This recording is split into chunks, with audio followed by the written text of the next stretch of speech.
Existe um lugar nos meus sonhos, de onde ninguém partiu. Me pego às vezes lembrando de como ele sorria, o que ela faria se ainda estivessem aqui, desse lado da vida.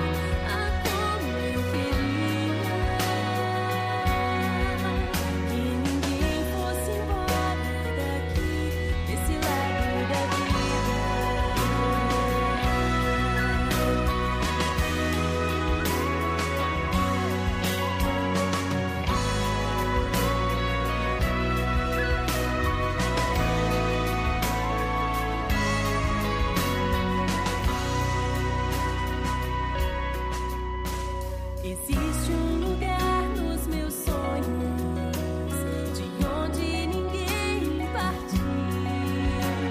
Me pego às vezes lembrando de como ele sorria, o que ela faria se ainda estivessem aqui, desse lado da vida. Saudade, a vida fica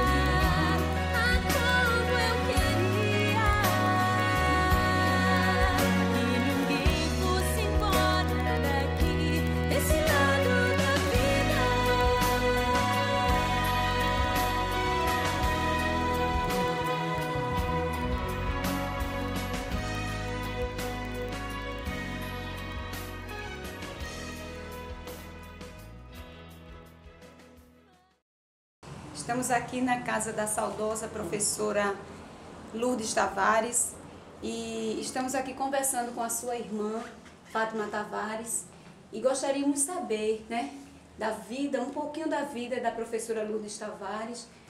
Sempre foi muito dedicada, né? A família principalmente. Muito foi mãe pra gente. Todos os sobrinhos nasceram junto com ela. A primeira sobrinha foi que não nasceu com ela, né? Problemas de família.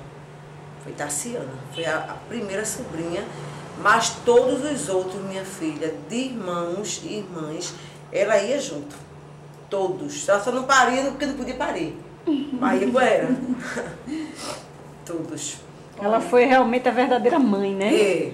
Além da educação, né, onde ela trabalhou sempre, se dedicou sempre, ela gostava de fazer mais alguma coisa? Gostava de cozinhar demais.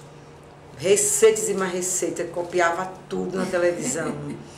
Tudo ela copiava. Não sei quantas cadernos de receitas já encontrei. Pintava, aprendeu a pintura, quadro. Sei. Ela juntava, misturava a tinta todinha, pintava. Pegava garrafas, pedia ao povo garrafa, pintava as garrafas. Tava tudo mesmo, tava os 7. Era.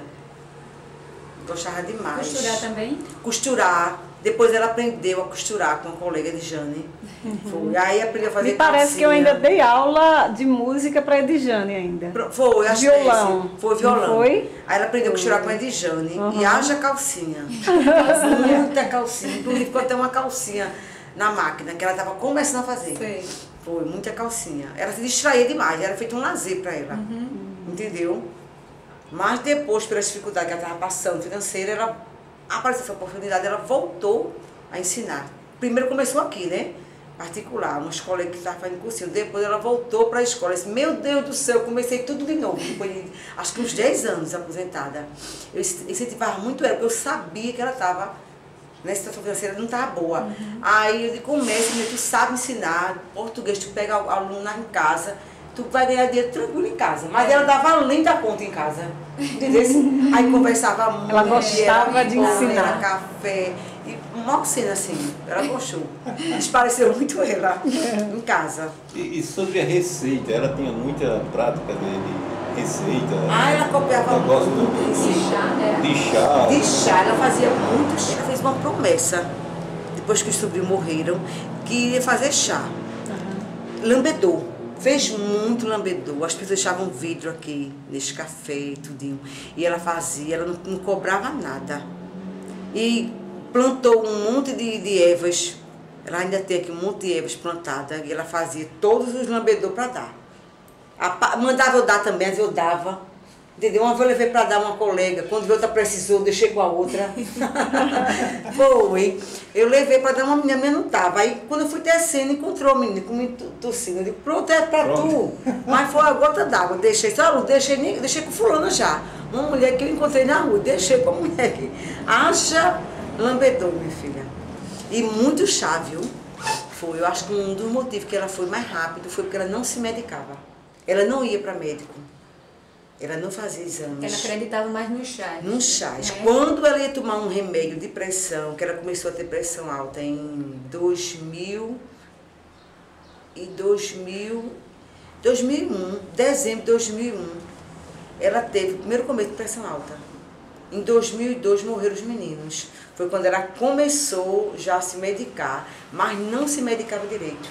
Ela não gostava de remédio, essa era herdou do meu pai. Pai não tomava remédio, mas quando tomava era o vidro todo. Entendesse? Sei, Pai era assim. descontrolou, né? E ela não se medicava, ela não fazia exames, ela não gostava de médico. Aí não comia assim gordura, tudinho, mas ela tinha que ser medicada. Muitos exames que a gente faz hoje de coração, estrela, não fazia isso. Interessante que ela mandava a gente se cuidar. Ela cuidava muito dos outros. Ela se preocupava muito com a saúde das outras pessoas. E a dela, ela... Ela achava que não comendo gordura, não comendo muita massa, mas eu acho que a gente só vai mesmo no dia. Só vai no dia. Pra entendesse? Porque assim ninguém morria. Tanto médico bom, hospitais bons, a gente tem que ir, é a lei da vida. Todo ser vivo nasce, morre, não é? Passa por algumas etapas quando merece passar, mas tem que morrer. Não é? Uma outra questão que a gente percebe na vida dela é que ela era muito caridosa. Demais. Não gostava de ver nem um bicho nem nada sofrendo, que ela ia atrás e pegava. Conta. Mas foi herança do pai, viu? Quais, Meu pai era assim, dava que tudo. cena assim mais chamou a atenção dessas caridades que ela fez? Ah, Qual foi assim, mais, aquela Daniel, cena que chamou mais a atenção de você? Desde novinha, eu era adolescente, e a gente teve um primo que teve um acidente ali, na Avenida Severino Pinheiro, onde mora a minha sempre ali, ele morava, e ele foi puxado de um carro, cantando assim, não sei quantos metros. Ela já foi para o hospital porque era criança.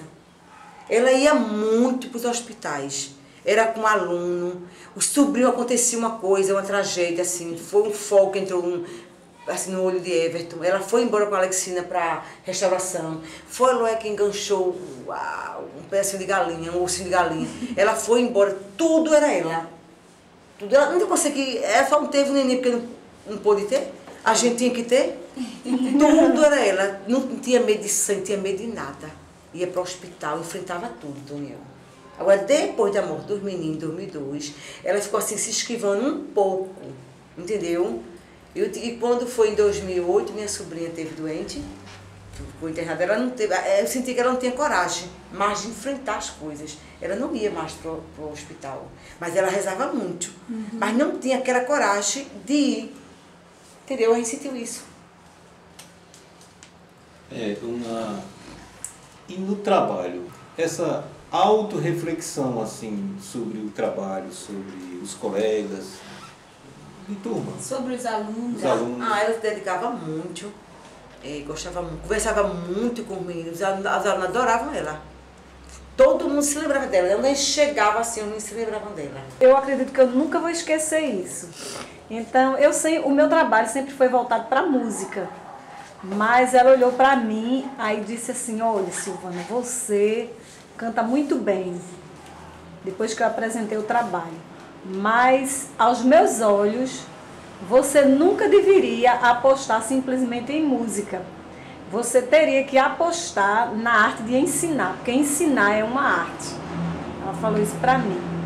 E a partir daí foi que eu comecei a enxergar que ensinar realmente é uma arte. Todo mundo não sabe passar o que aprendeu, né? Muitas vezes você sabe demais, Mas não sabe e passar você pro não outro. sabe, você sabe até demonstrar, É. mas você não consegue sondar, porque quando você vai ensinar, então você precisa sondar onde é a dificuldade de cada pessoa, para a partir dali você trabalhar aquela dificuldade, fazer com que ela se torne a sua parte mais fácil no entendimento. E conhecer Então o ela me limite de passou cada um, isso. né? O Justamente. limite de cada um. Que Então ela cada um disse só isso dá o para que mim. tem. Tipo, esse aluno, ele não dá mais do que aquilo. Ele não consegue, né? Ele não consegue. Tudo. Amigas, ela teve muitas amigas de muitos anos atrás, que inclusive ela se internou, todas estavam lá. Todas. Você tem foto assim do tempo da internação dela, algum arquivo? Vocês têm arquivo dela em vídeo? Não. Formatura, alguma A coisa gente quando tem ela assim. estivesse? Ela fez meu aniversário aqui. Aí pronto, toda festinha de aniversário ela fazia, estava no meu junto, e fazia bolo. A gente completava ano, ela fazia bolo pra gente. Meus 15 anos foi um bolo de maiô. Foi. Costurava os vestidos. Entendeu? Sim, ela aprendeu a costurar logo novinha. Aí ela fez os vestidos pra gente, costurava blusa, tudinho. Depois foi que ela deixou, né, de costurar. Aí quando depois de algum tempo ela começou a fazer calcinha. Aí era só calcinha. Agora me conta, e por que ela usava tanto batom vermelho? Adorava apaixonada. vermelho. Conta. Unha vermelha, só gostava de unha vermelha. Eu fazia as unhas dela, dava era muito carão. E o Lourdes valia, que eu não gosto de mudar. Eu mudo essa cor. É, apaixonada. por Eu vermelho, gosto de mudar tudo, é móvel, é tudo. Ela não, mas só gosta de batom vermelho. Brigava. Inclusive, ela dizia que quando morresse queria batom vermelho. E você fez Mas não, mas foi uma coisa assim, tão de repente, que a gente não esperava que fosse morrer tão rápido, tão cedo, que depois que se enterrou, a colega foi um fato, ela queria batom, mas a gente tem um clima assim tão, É. né, que nem a gente se lembrou, nem ninguém contou pra gente, e foi uma coisa muito de repente. Porque ela já, um ano atrás, onde ela morreu, um ano e meio onde ela morreu, ela teve doente. Mas nada com pressão, entendeu, Tônia? Foi mais como se fosse uma crise nervosa. Ela ficou toda dura, ela não conheceu a gente. Tudinho. Depois, quando ela tornou, eu levei ela para casa, eu comecei a contar a ela o que ela fazia. Ela deu muito de risada, que eu gosto muito de dramatizar, de imitar. Eu comecei a imitar o que ela fez, que eu não posso nem fazer aqui, né? Aí ela chegou, deu tanta risada no mundo. Oxe, eu fiz isso, se fizesse isso, fizesse aquilo. Pronto, mas ela não se lembrou. Mas ela não tinha pressão alta. Foi justamente na festa de São João que elas foram para... Ela passou um tempo também no Otaviano Basílio. Foi orientando lá as professoras, foi para várias escolas do município, e foi nessas escolas, no tempo de São João, que ela gostava muito de comer, da família, comeu muita pamonha, misturou muita coisa, e ela ficou com problema de digestão, que o problema do coração dela, eu acho que atacava o sistema digestivo dela. E ela passou, foi aí que ela passou mal, que ela se internou. Com um ano e meio, foi quando ela teve essa crise, que já foi um AVC, né? Quando eu encontrei ela aqui, ela já estava desmaiada, tinha vomitado. Mas a gente não pensou que ela fosse morrer. Entendeu, Daniel? E aqui também demorou um pouco a atender, dia de finado, todo mundo viajando. Eu sozinha naquele hospital, o doutor Jaciel assim, olhou, mas não foi assim dizer assim, leve para Recife. Eu fiquei doidinha atrás de Hilda, que ela já tinha ligado para mim para eu chamar a Hilda. Então foi quando ele levou para Recife. Minha filha foi, eu fiquei com medo de ir para Recife. Eu nunca fui de andar a Recife, de ambulância. Sempre ela ia com a gente. Entendeu? Mãe adoeceu, ela foi com mãe na ambulância. Eduardo, com 2 meses, foi no balão de oxigênio na ambulância, a gente foi, ela foi junto comigo para Recife. Sabe? Porque assim, todo o corpo. Eu já vinha com aquela vida de fumava muito remédio de depressão, tudinho, né? Mas Lourdes não, assim, com toda a energia, né? Toda a saúde, entre aspas, né? Que ela vinha muito preocupada, né? E chocou muito, sabe? A que mais chocou, eu acho que foi a morte dos meninos, entendeu, Daniel? Mexeu com todo mundo, inclusive muito com ela. Aos pouquinhos ela foi morrendo. Foi aquela coisa trágica. Eu tenho algumas fotos dela também lá na escola, na época. lá nos álbuns, deve escolher. Tem algumas fotos boas em que ela estava lá ajeitando tudo. Na escola era uma mãe mesmo. Ele. Ajeitava tudo. É uma beleza. Saudade da nossa querida professora. Que Deus ilumina todos nós.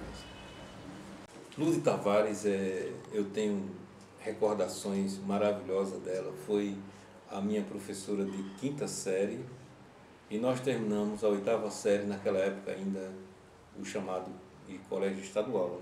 Né? E nós nos tornamos bons amigos.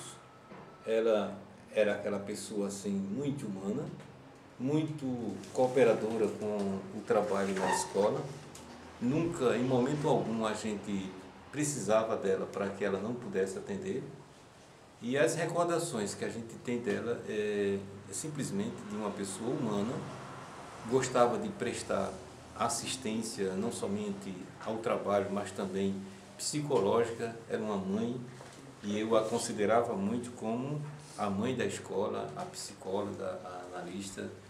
E a gente não está aqui simplesmente contando um fato passado, mas que essas questões marcaram muito na vida da gente e que, de certa forma, nos levam a continuar a projeção de vida que ela sempre marcou.